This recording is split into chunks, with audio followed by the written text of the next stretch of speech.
Do not diverge from 4-piece Emblem of Severed Fate. Yes, it works with many characters to great effect, but it was specifically designed with Raiden in mind. It has the greatest synergy with her kit, because Raiden naturally wants to build a lot of ER for her battering capabilities, and to of course restore her own burst. 4-piece EOSF helps convert all that ER into something offensive. The 2-piece also helps Raiden meet her dastardly high ER requirements. There is absolutely zero reason to divulge from this set if you're building Crit A.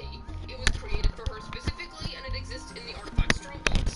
Plus, it synergizes greatly with the core of her build. Yes, 4-piece mayonnaise hunters can work if you're playing Raiden in Farinea Law Double Hydro, but it is such a marginal increase over EOSF to the point where the restrictiveness that this set places on our team flexibility is simply not worth it. Plus, you lose the 2-pieces plus 20% DR, making it harder to hit the Shogun's ideal requirements. But for those of you farming hunters, yes, it will work if Arena's in a team.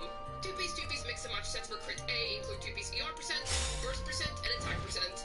As for Dendro Raiden's main sets, well, 4-piece Flowers of Paradise Lost is the best artifact set for any core trigger on any Dendro team. For example, Tome of a Virgin would want to use this as well. And in this case, since Raiden's the team's EM trigger, she wants to use it too. The additional EM is of course very nice for Hyper Bloom, and the 4-piece directly increases how much damage your Hyper Blooms are gonna do. 4-piece Gilded Dreams is really cool too, because you get 230 EM total from it altogether, which is all that off-field EM Raiden really wants. 80 EM from the 2-piece, and since Raiden is the only Electro within a Hyper Bloom team, that's 150 extra EM, 50 for each non-Electro party member. This makes it an extremely competitive set with Paradise Lost. 2-piece mix and match sets for EM Raiden include 2-piece EM and 2-piece EM. Shocking. As for Raiden's main stats, simple. For DPS Raiden, you have 3 routes to go down.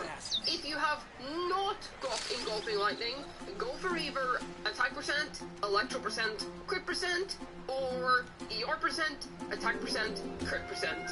Choose the main stat combo which allows you to have the most solid offensive stats while still having enough ER on your one team. That's 150 extra EM, 50 for each non-electro party member. This makes it an extremely competitive set. The world remains constant over the centuries, but human life is like the dew at dawn, or a bubble rising through water. Transitory. For DPS Raiden, you have 3 routes to go down. If you have not got Engulfing Lightning, go for either attack percent, electro percent, crit percent, or ER percent, attack percent, crit percent. Choose the main stat combo which allows you to have the most solid offensive stats while still having enough ER. The attack percent, electro percent combo is stronger than ER percent, attack percent, but you should go for the ER percent version if you can't reach your ER requirements on the attack percent, electro percent setup. The Shogun's attack is too low without Engulfing Lightning if you don't have an attack percent piece on her at all, which is why having at least one attack percent piece on her is so important. With that being said, if you have a ton of attack buffs in your team from characters such as Ben and Shiphrus, then an electro percent goblet becomes more viable. Generally, the best rule of thumb is that if you're using an ER weapon, use an attack percent stance, and if you're using an attack percent weapon, then use an ER stance. Yet, if you have Engulfing, then you can also go for ER percent, electro percent, crit percent.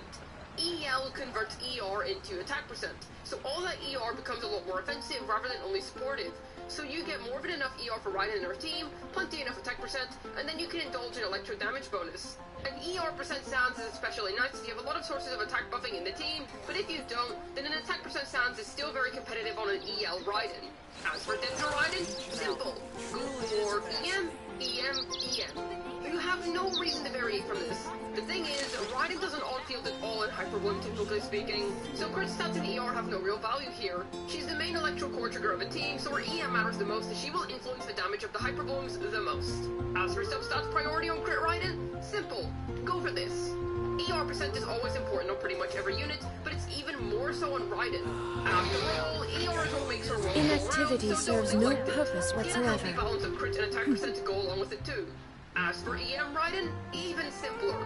Go for this. You have no need for other stats. EM, and more EM. If you want to min-max your EM Raiden build, then try aim for 1000 EM. Raiden's ER isn't only needed for just her own burst, but also for the entire team's energy economy. It's very important that you meet your team's demands adequately. While Hunters can hypothetically be better than Emblem of Severed Fate, it's so much more restrictive. You're locked to playing Raiden with Arena only, which while it is one of her strongest teams, still isn't great unnecessary that one of Raiden's biggest claims to fame is her flexibility.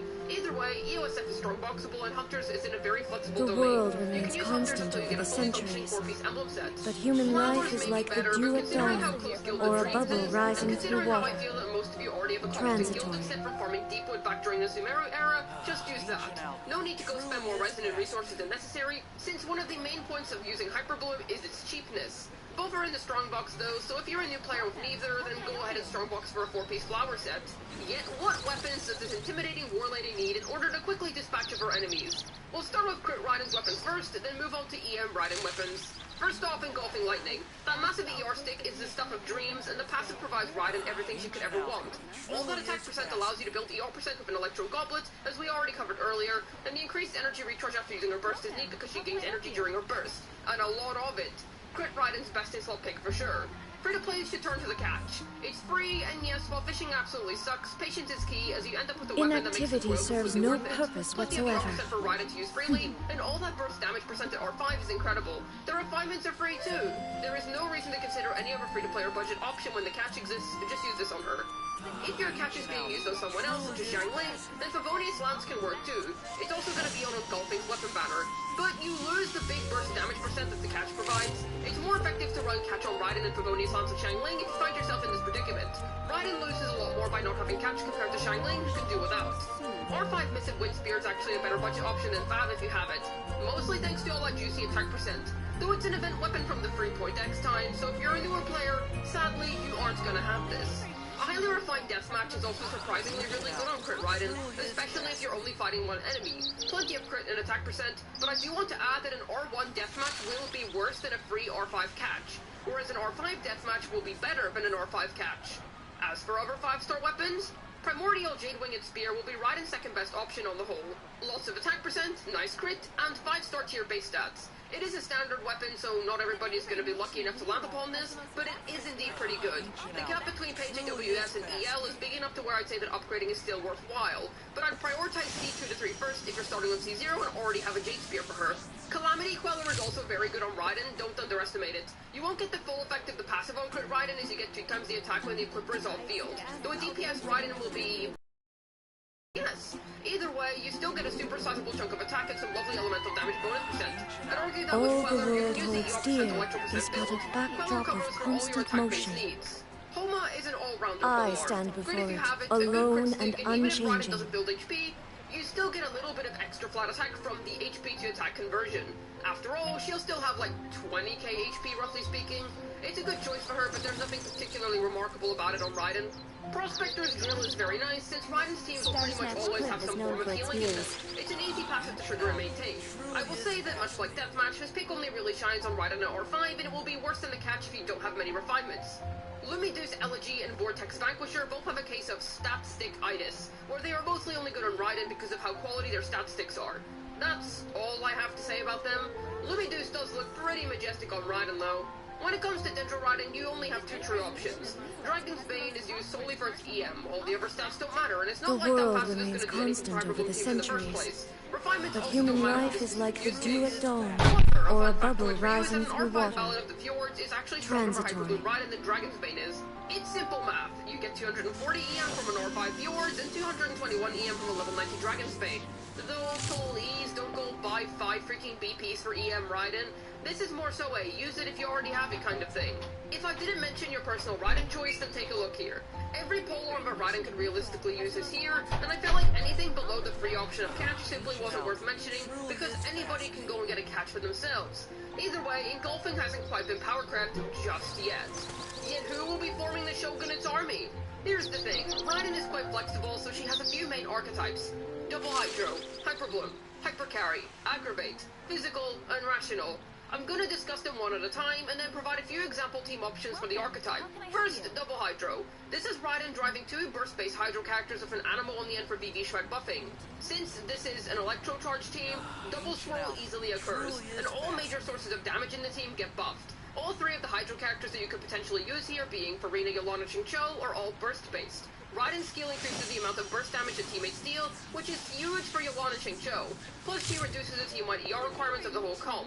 This allows you to invest more into offensive stats and weapons on your Hydros. For example, being able to use Aqua Simulacro on Yolan with less trouble. Farina is especially good here because she is a team-wide buffer. She buffs not only Raiden's source of damage, but her own and Yolan's as well. She also enables Raiden to use the Hunter sense, but I've already discussed my problems of doing so.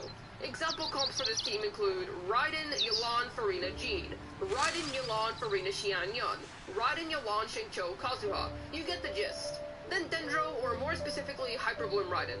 Whether you're using her with Alhaitham or on-field Nahida, Raiden's role remains the same. She acts as the Electro Hyper Bloom trigger of a team. This means that her EM matters a lot, as she will greatly influence the damage that the Dendro cores deal. Her uptime is very long, she still provides a burst percent with her skill, which is used for characters like Yolan, and she has a very wide range of electro application, making her great in AoE. I stand before it, alone and unchanging. Alhaitham, Yolan, Raiden, Nahida. Alhaitham, Farina, Raiden, Baiju. Nahida, Yolan, Xingqiu, Raiden. Hypercarry Raiden is a team that focuses on Raiden being the main on-field DPS of a team.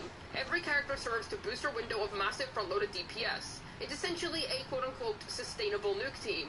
The rotation for these teams feel really fast, as Raiden does her damage very swiftly here. She also has pretty good ease of use as a hypercarry. Example teams include Inactivity Raiden, serves Kujosara, no Bennett, purpose Chevros. whatsoever. Raiden, Kujosara, Bennett, Kazuha. If you don't have a C6 Kujosara, then you'd want to use an R5 TDDS Lisa. For example, Raiden R5 TDDS Lisa, Shangling, Chevros. Raiden R5 TDDS Lisa, Bennett, Kazuha. Bennett does work in these teams, but Shangling's power application is far better for these kinds of overload comps. I'll mention Raiden Aggravate because it is an option. The main reason as to why I don't recommend it is because it's worse for Raiden's personal damage compared to her hyper teams, but you can still play them if you're interested. To put it simply, Raiden takes advantage of how Aggravate makes her electro damage stronger. Keep in mind that before you get Nahida C2, a Baiju on TDDS will be a stronger Dendro support for this team. Example teams include Raiden, Kujosara, TDDS Baiju, Kazuha. Raiden, TDDS Lisa, C2 Nahida, Kazuha. Raiden, Fischl, TDDS Baiju, Kazuha. The world remains Raiden, constant Fischl, over the C2 Nahida, centuries. Kazuha. But human life is like the dew at dawn, or a bubble rising through water. It will be Eula and Fremenet's best Transitory. team, but far from Raiden's personal best team. Her long skill uptime is very good for consistent superconduct procs, and when Eula's burst needs regenerating, Raiden can use her burst and help with Eula's ER needs. The Shogun also helps introduce a form of front-loaded damage into this very backload-heavy team, which helps even out the playing field. Example teams include Eula, Farina, Raiden, Mika, Eula, Yolan, Raiden, C6 Rosaria. Eula, R5 TDDS Lisa, Raiden, C6 Rosaria. Then for Rational, I don't think this team is as strong as Raiden's more modern teams in all honesty. I mostly mention it because it's still an option at the end of the day, and I most certainly would receive comments if I chose to leave it out.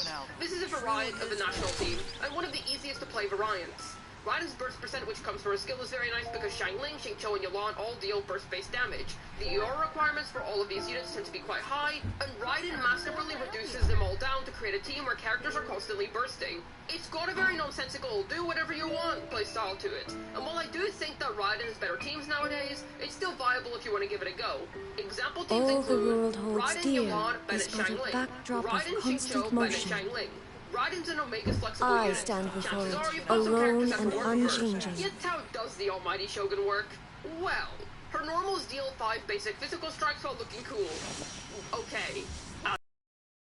When she casts it, she creates its electro eye above herself. The eye does a few things. First off, it deals coordinated electro normal attacks if either Raiden herself or another party member does normal attacks. And secondly, based on how much burst cost your teammates have, they will have their burst damage increase while the ring is up. The more of a cost, the better Inactivity your serves burst damage no will be. purpose Then for whatsoever. the main meat of her kit, Raiden's burst. She unleashes a big electro slash from her boobies and has all of her normal attacks converted into electro damage. This all counts as burst damage, but it can still trigger procs such as Yolan and Xingqiu's burst. Do note that what Raiden's burst can proc is selective, because there is a difference between characters who can proc on input and proc on damage dealt. For example, Xingqiu and Yolan proc on a normal attack input. Beidou procs when normal attack damage is dealt.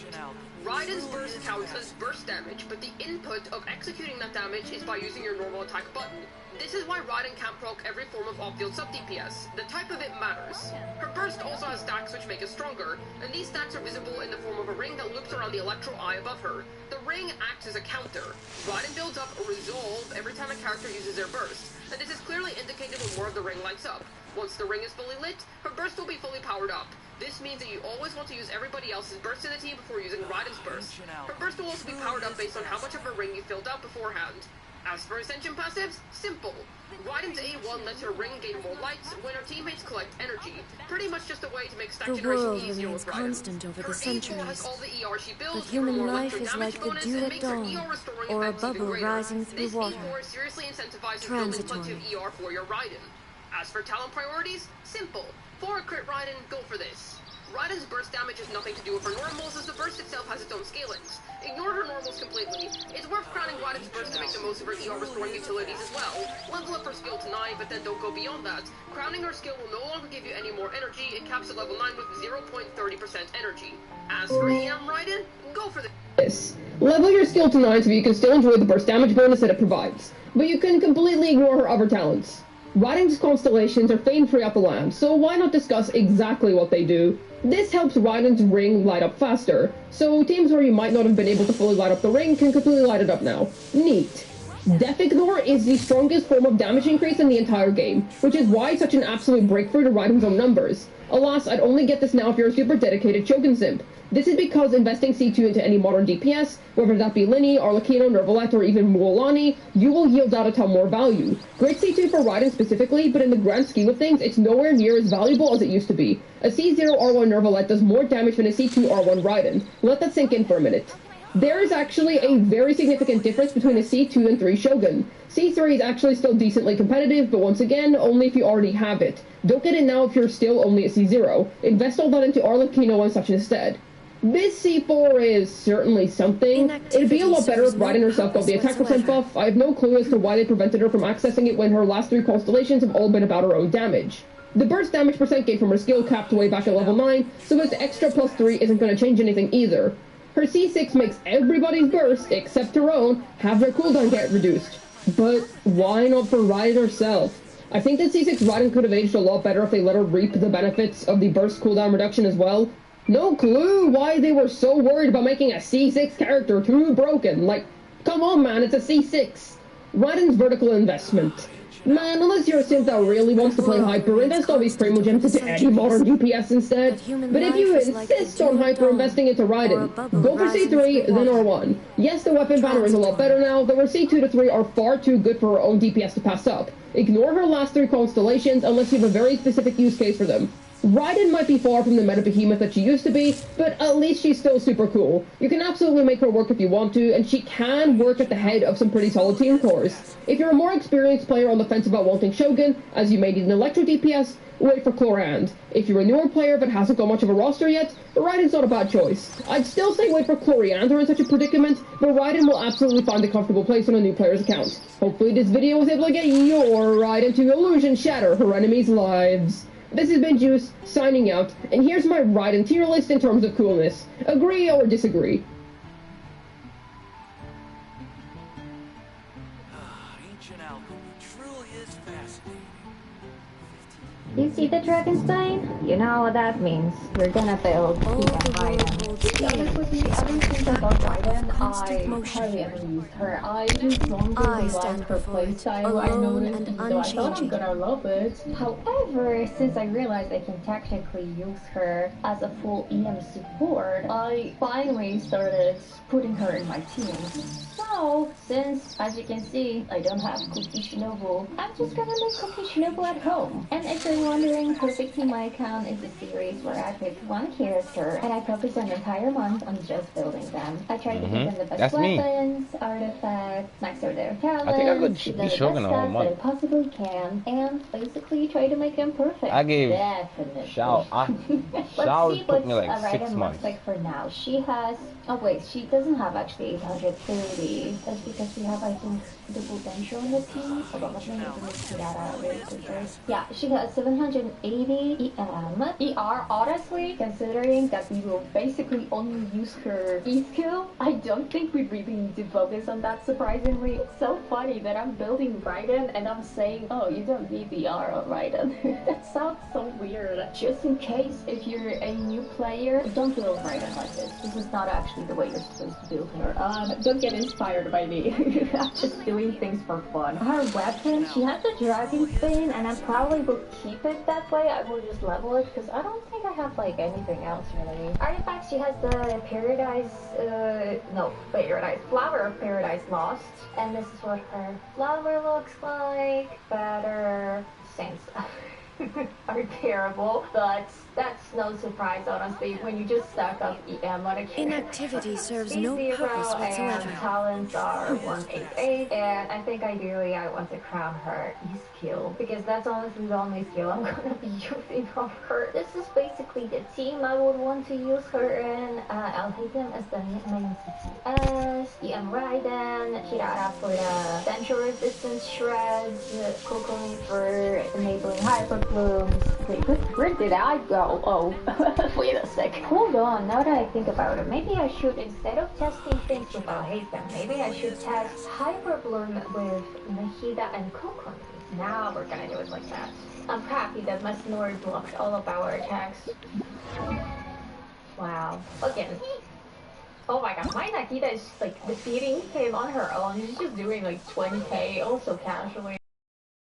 Supposed to be looking at. Like, was the green number the one that I was supposed to look at? Yes, the green number was the one I was supposed to be looking at. I already started farming a little bit of her boss drops, so we might even do it today. We also might need some hand cards. It's always these guys you need to farm for innocent characters, isn't it? I honestly don't really have anything to say. I don't like this boss at all. It's just one of those things that I would rather not having to deal with like at all. Come on, we're almost there. Yes. Okay, please. 3 pieces and I can be done with it. Don't do this, Nahida.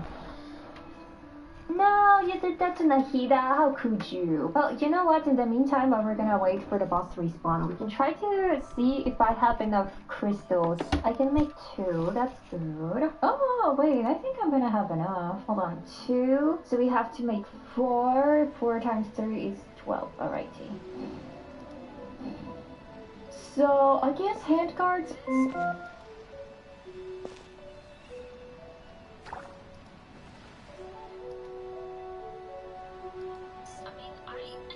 should have enough at least. You know what? Hold on, let's see how many I have. Wait, I don't have as many as I thought. I mean, I definitely have enough.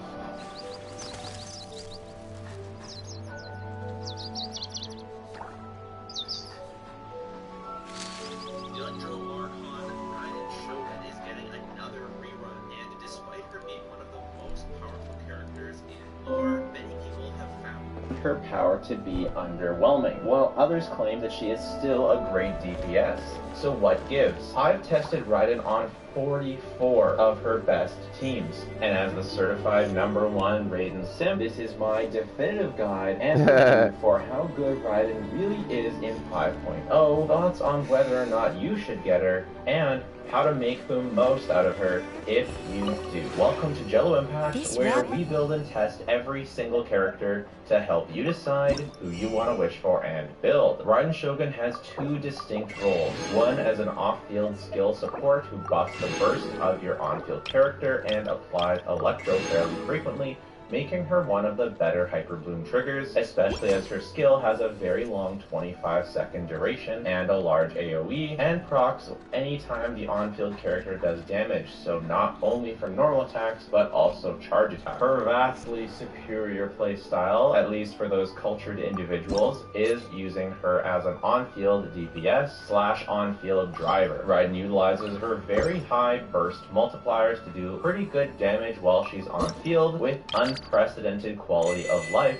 for an on-field carry. She has infinite interruption resistance at Constellation 0, which essentially means that she is covered in a Zhongli shield level interruption resistance and is virtually unkillable if you're playing her with a good healer, assuming of course she doesn't get completely one-shot, which is pretty rare. She also provides a pretty decent energy refund for your team, which means that you can build them with less energy and with more damage, giving her a supportive role even when she's an on-field character. The amount of amount of damage she does while in her burst state depends on the burst cost of all your other characters on the team, and when they use their burst, that's what powers up Raiden. Not a big enough boost that you'll specifically look for characters that have a high burst cost, but you definitely need to take note that you do need to use all your characters' bursts every single rotation to maximize Raiden's damage. As she restores others' energy, she also restores her own. She also has a passive that converts energy recharge into damage, which means that you can get away with building a lot more energy recharge than you normally would without losing any damage. If you have her signature weapon, this means energy recharge gives you actually more gains than attack, and even if you don't have her weapon, energy recharge is still a good stat. For a quick build guide, she should always be run on the 4-piece Emblem of Severed Fates if you're using her as a DPS, and she can be run either with the Flowers of Paradise Lost or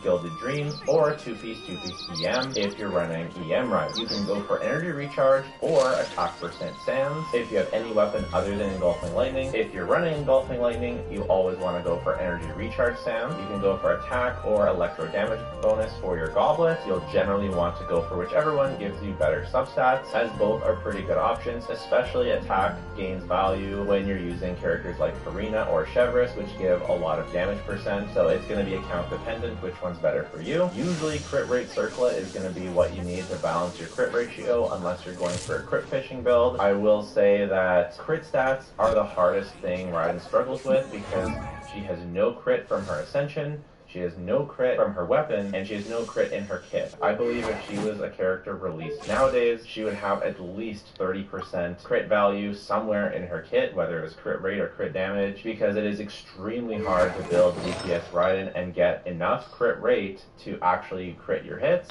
and get enough crit damage that it actually feels good to play her. Seeing a stat line like this looks middling, but it's actually insanely good. My crit stats are ridiculous. She's easily my best built character. Almost every single one of my pieces are excellent, and even still, the stats overall, you know, I miss my slash 30% of the time, and that's essentially just a reset. I think maybe in the modern day, maybe the weapon would give crit and then a bunch of energy recharge in the passive that's exclusive to her. I don't know, it'd be nice for new players to get some quality of life because it's hard to get off the ground with her artifacts. You want, I would say, at least 65 crit rate. I'd say 70 really should be the very minimum, and then 140 crit damage ideally, but that's honestly so hard to get. So basically just good luck out there. If you are using the catch, at least you get a little cheeky 12% crit rate bonus, and you can also go for the deathmatch. If you're a battle pass player, oftentimes deathmatch can actually outperform the catch depending on the team, just because the stats are good for her, and sometimes you don't need that ER depending on your artifact. The amount of ER you need varies depending on the team, and if you want to squeeze out as much damage, especially if you're not playing with Engulfing Lightning, you actually want to go for as little energy recharge as you need to burst every rotation, which sometimes makes it a little bit uncomfortable to play her if you finish killing a wave early, or if you need to just do a little bit of bursting to start a new rotation. When you have her weapon, it's not so bad because you can run 270 plus ER and you don't lose damage, but if you don't have her signature weapon, you don't want to have too much energy recharge. You generally want, and I tested it a lot before I got her weapon, and since I do play with her on 4-star weapons from time to time still, but you can go as little as 205 and as high as 230. You don't really want more than 230 unless you have her signature weapon, because you're going to, again, lose damage. Which does mean that if you're running the catch, you're probably going to want an attack Sands instead of an energy recharge. For levels, she's a DPS, so you want to 90 her if you can. If you're running EM Raiden, it's an absolute must, and because she's scaled off of raw stats, eventually 90 is something you do want to do. You do want to crown her burst if you're going to be running her as a DPS, and you can get away with leaving her skill at level 9, as its damage isn't that impactful, and the buff actually caps out at level 9, so she doesn't give extra burst damage past level 9, which is really interesting. To leave her burst, or to leave her skill at level 9 and focus on crowning her burst, and you can just ignore her normals. There's only very specific teams they'll ever use a normal attack in. For weapons, obviously her signature is her best in slot, especially when you consider just the comfort overall and the drip. Very, very good. But she does make use from most 5-star weapons, whether it be the Staff of Homa, the Jadewing Spear she uses pretty well. Any weapon that gives crit stats is pretty good on her. If you happen to have a high refined Wavebreaker spin, that's good. But the thing is, if you don't have her signature, you kind of just might as well go for the catch, as you'll probably need the ER, and if for some reason you really don't need ER, the deathmatch is good. Really unsung hero weapon, though, is the Skyward Spine, which I still don't have a copy of, but if you... Alexa? Sorry, I'm having trouble connecting to the internet.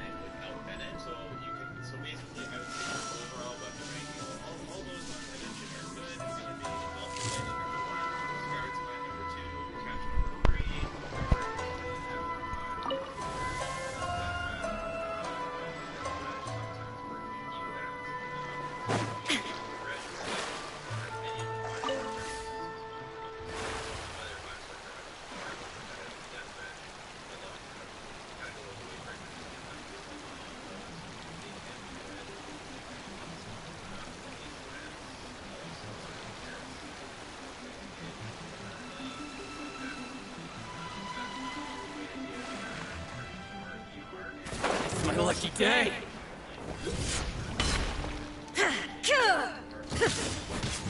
Illusion shattered!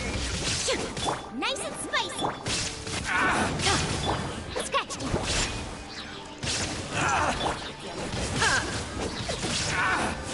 You're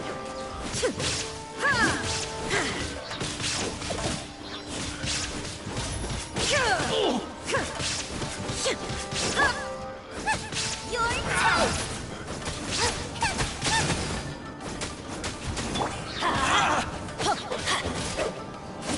Finally, No.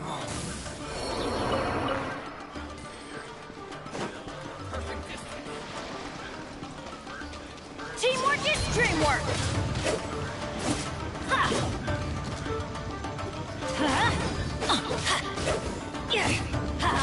The theory. Off we go!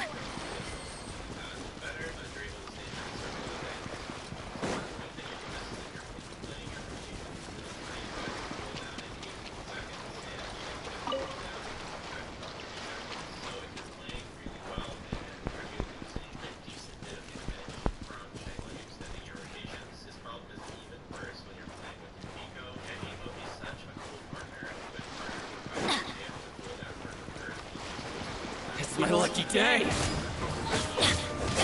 Shine down! How's this? Let's light it up! Everybody stand back!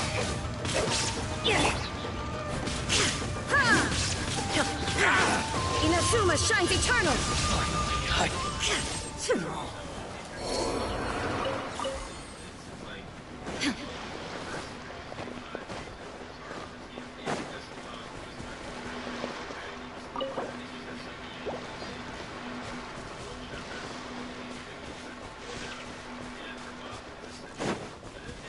Let's get down to business. Think you can bully me?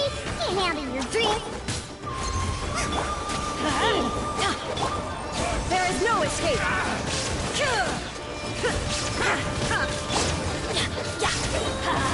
Teamwork is dreamwork!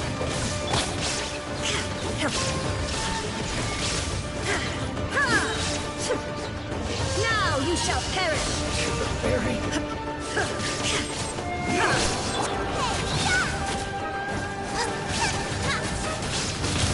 No! I ruined everything!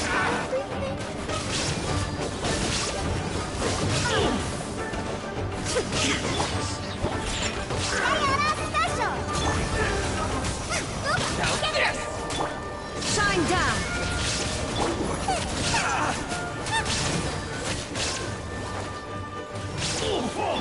Then everybody stand back! Torn to oblivion!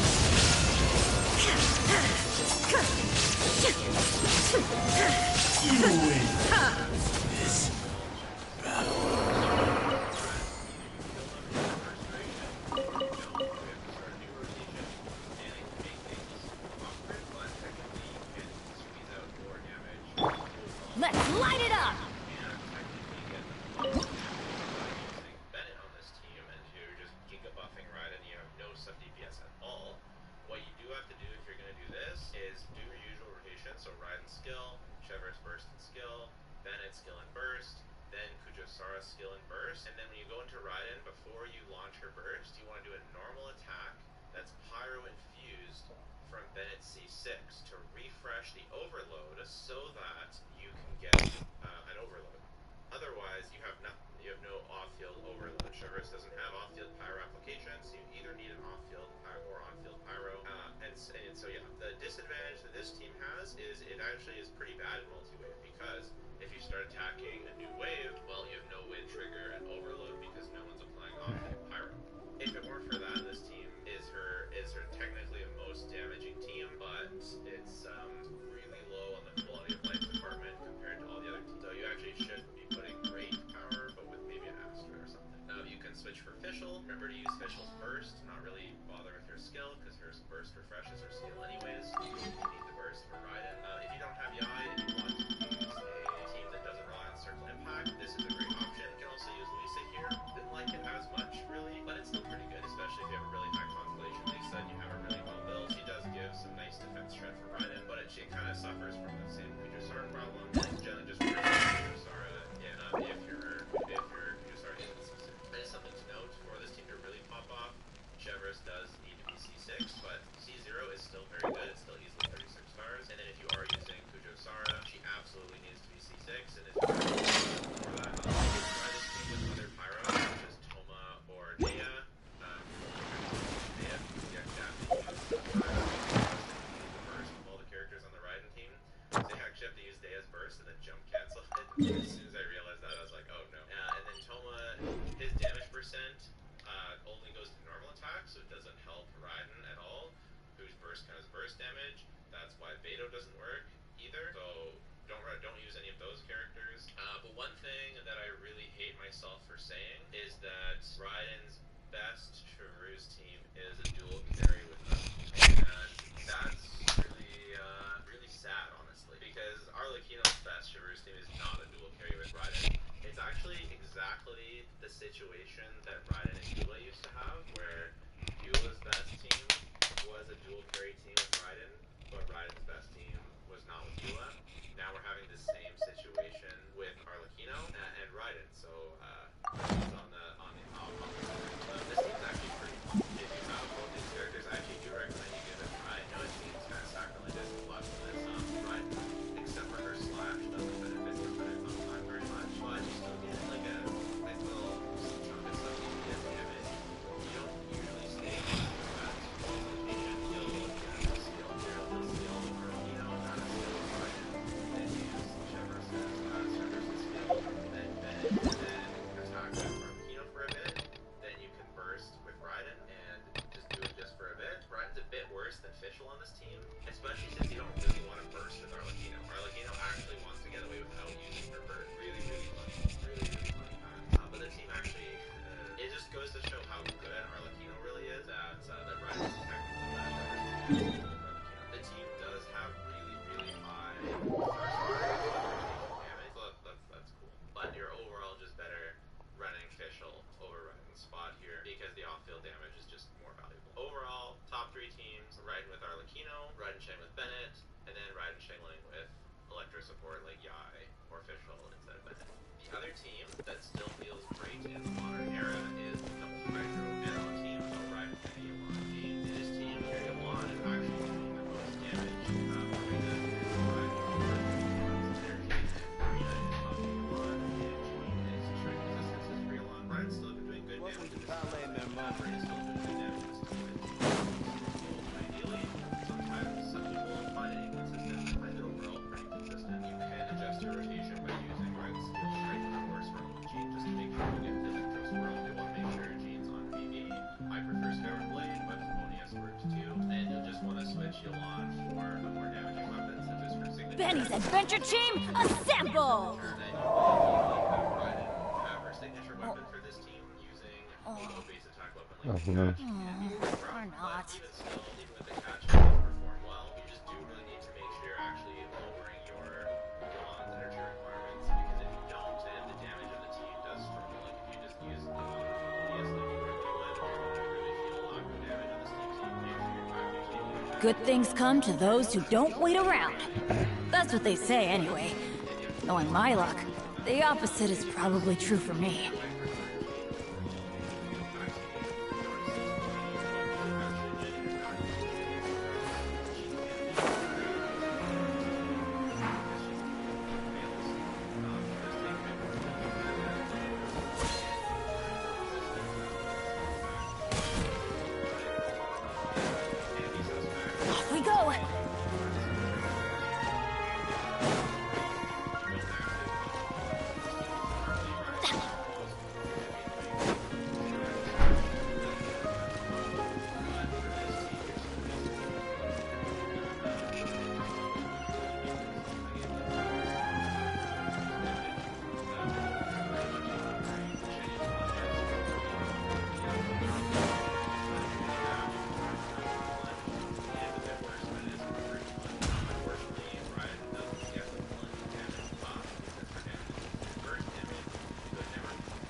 Adventure time!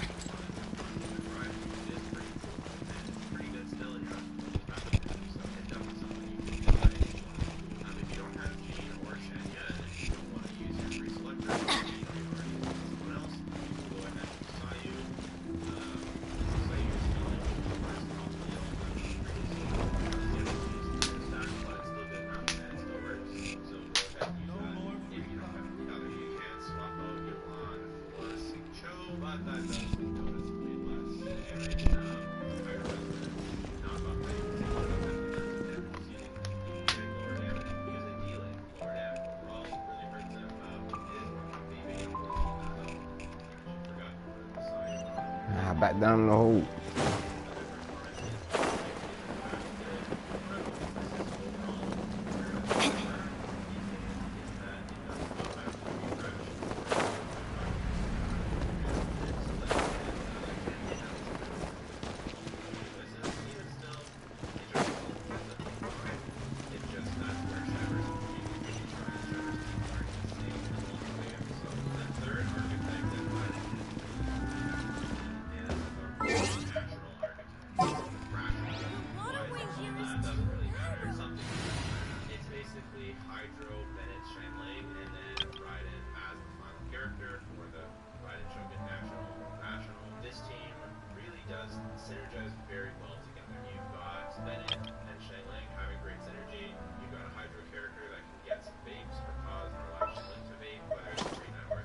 Evil shall be dispersed.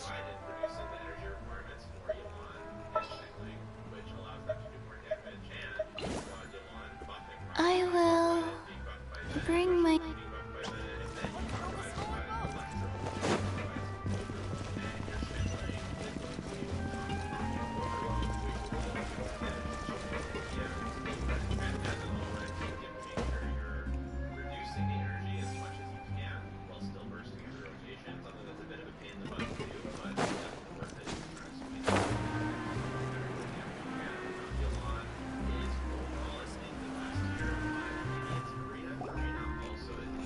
Yep, it's real, and it's actually waiting for us as I'm using the Severed Fate right now. I only got one set that's ready. Yelan is on the benchmark. No one's going to come after us for anything. Artifact hunting. Even without Silver standing guard, we can just completely relax. Why don't we stay and rest up here for a while? Even stop and recharge now and then.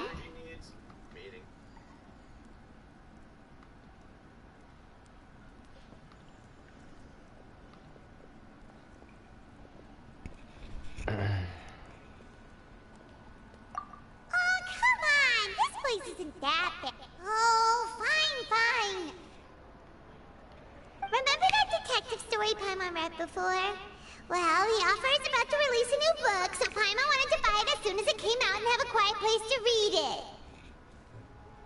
Yippee! Then it's agreed. Come on, let's get some sleep. We'll need to be up first thing in the morning to get in line and buy a copy.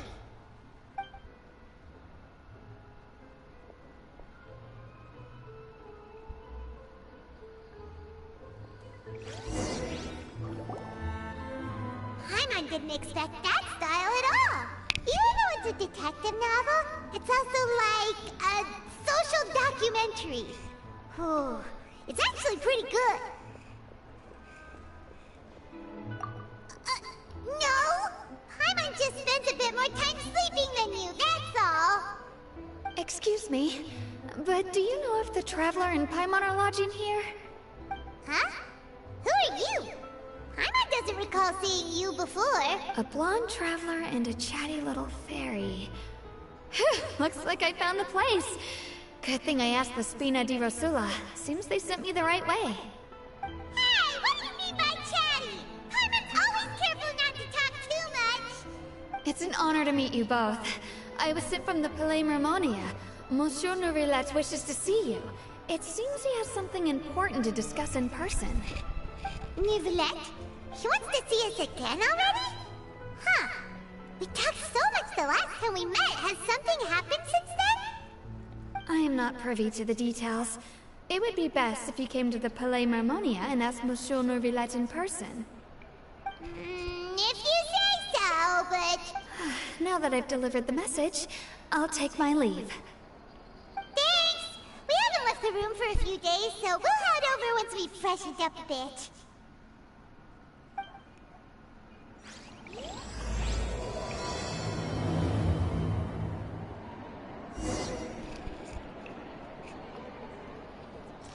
Okay.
I got elevator for this shit.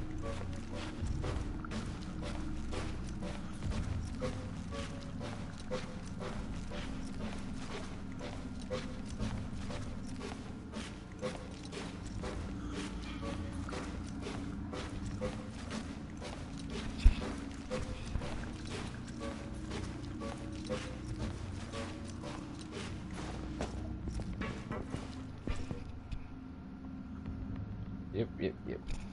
The climbing never stops.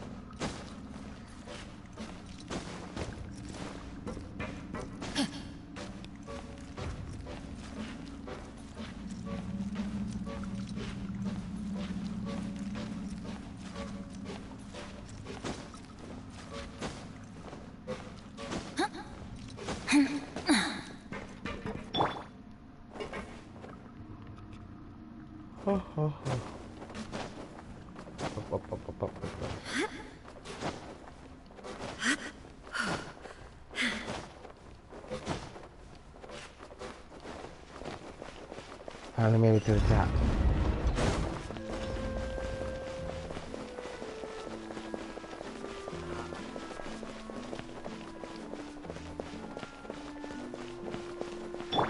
Life goes on.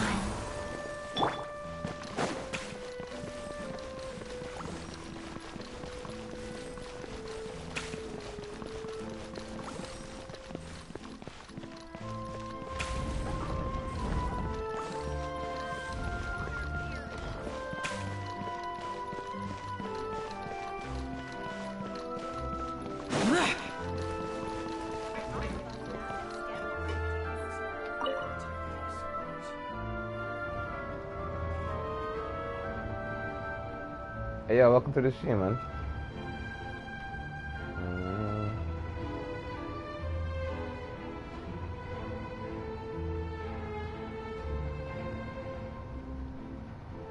Ladies and gentlemen.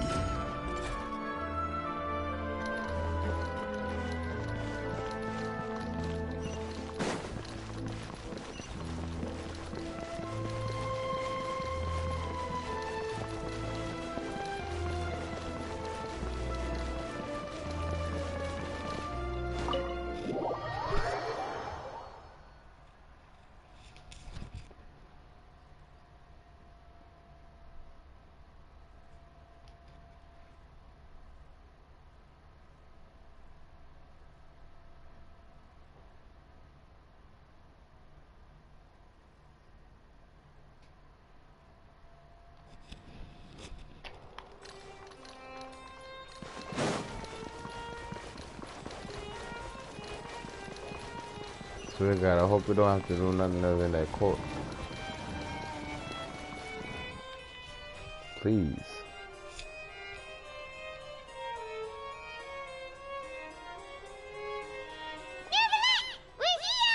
Did you want to see us about something? Huh? Why were you just standing there? You daydreaming or thinking something over? Yes, I did send someone to fetch you. But as for what I'd like to discuss next, well, I still have some reservations. Given that we've already made the trip here, you should just tell us. Bet you need us to help you with something, right? I do indeed have something I'd like to ask you to do. However, you should wait until after I tell you the details, then decide for yourselves whether you'd like to help or not. The situation is this.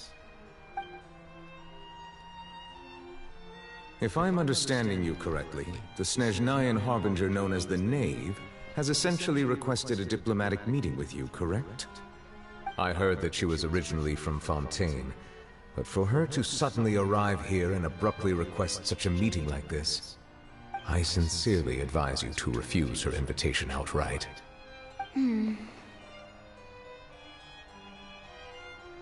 I'm sure you're aware that her purpose is most likely related to Child's recent predicament.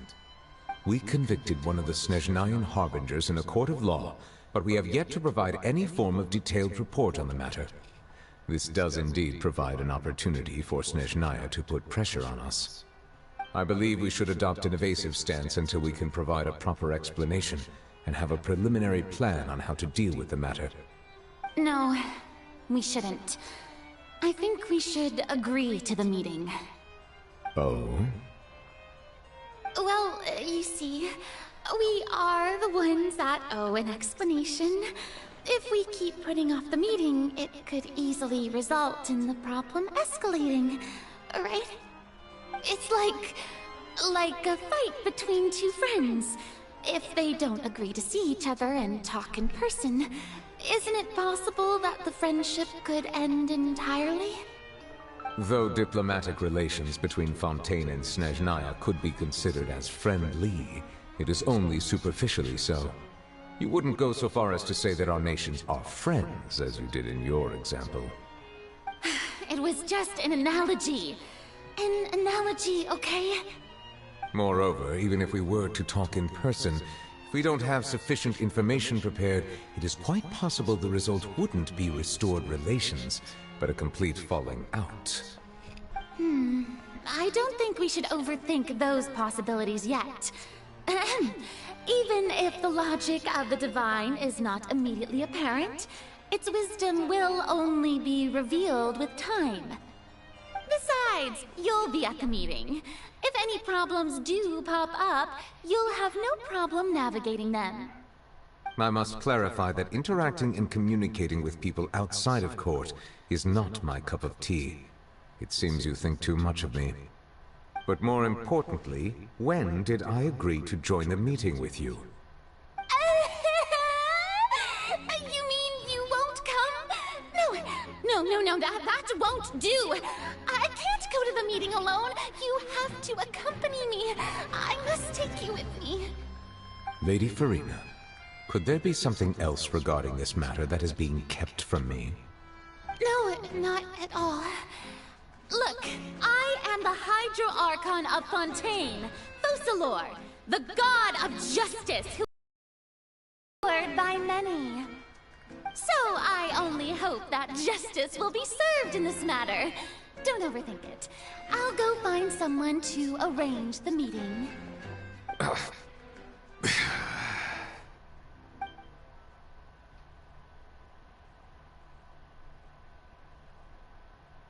Though it could officially be considered a diplomatic conference, I prefer to see our meeting today as an ordinary tea party.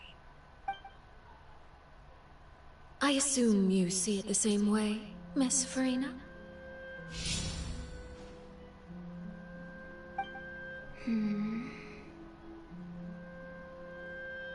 Lady Farina?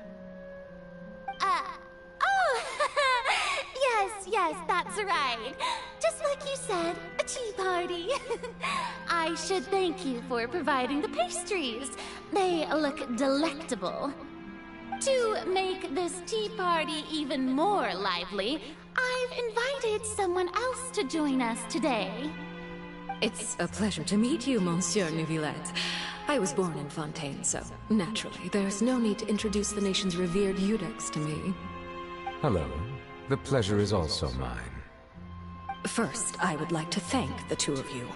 I'm often away on business outside of Fontaine, and I'm told that the children of the House of the Hearth have been well taken care of by you. Oh, I'm not referring to when my children, Linny and Lynette, were falsely accused by you. Please don't misunderstand. The children of the House of the Hearth are often misunderstood, perhaps due to the reputation of the Fatui. There's no getting around that. All I meant to say is that Fontaine has been stable in recent years. The people are well off and the children lead happy, fulfilled lives. That is something truly worth cherishing, and no one wishes to disrupt such peace. Now then, you have come regarding the matter of child, correct? Well, yes. It appears the ever-busy Eudex Neuvillette doesn't wish to waste time with diplomatic pleasantries, and hopes that we can get straight to the point of our talk. Yes, as you surmised, understanding child's situation is indeed one of the goals of this trip. As we are both diplomats from Snezhnaya, as well as Fatui Harbingers, Child and I have always been colleagues. Were anything to happen in Fontaine, each of us would serve as the other's attorney to resolve the issue. So now, in my capacity as his attorney, I request that Child be turned over to Snezhnaya. We have a responsibility to cooperate with Fontaine and resolve what has happened to him together. The rules governing attorneys only apply before a trial has concluded. Since a verdict has already been rendered, we see the case as settled. I apologize for being unable to grant your request. An outright refusal. Very well. I respect all the rules of Fontaine's courts, just as I respect you as Chief Justice. Okay, why don't we back up a step? You don't need to transfer Child to us. I only request to enter the fortress of Meripede to see Child and confirm his condition. It's not like you couldn't even manage to fulfill a simple request like that. Right, Miss Farina? About that. The fortress of Meripede has always been completely autonomous. Even we have no authority to interfere there, and diplomatic issues do not suffice as an excuse. However, if you absolutely must confirm the situation of the Harbinger, I have a proposal.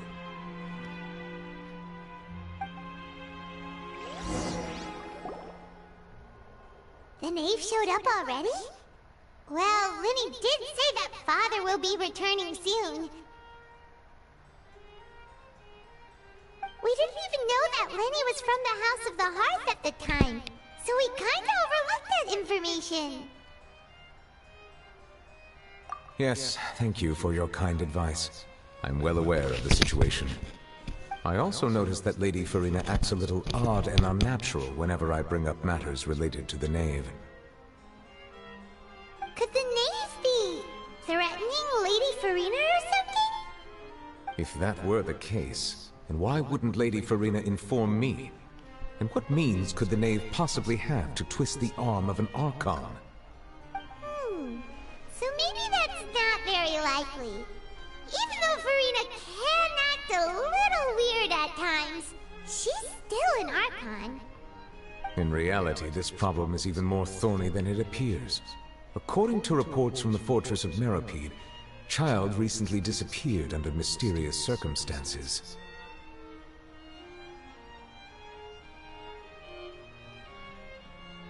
The details are still unclear. We cannot rule out an escape, but there have also been no reports of him outside of the Fortress of Meripede. Special guards oversee the fortress, and its internal systems are extensive. Combined with the special characteristics of the surrounding terrain, an escape should not be possible. I suspect that there's something else behind Child's disappearance. I was only willing to share this information with you because you are friends of Child, and it is my duty to see justice done. So this is what you wanted to see us about before? Yes. I would like you to go to the Fortress of Meripede and investigate Child's disappearance.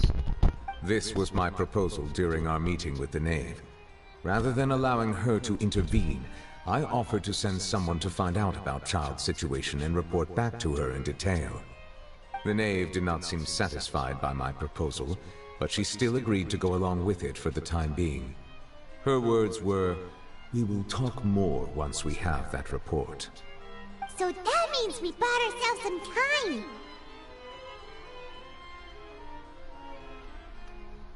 Firstly, you're already acquainted with Child. Your eyes may discern relevant details there that others would miss. And secondly, is the consideration of the unique nature of the Fortress of Meripede. Isn't it just Fontaine's prison? I would not define it so crudely. The Fortress of Meripede is not affiliated with the court system of Fontaine on paper. It has always existed as an autonomous entity. Early in Fontaine's history, criminals were punished with exile, not imprisonment. Even today, sentences against convicted criminals still include exile, just as before.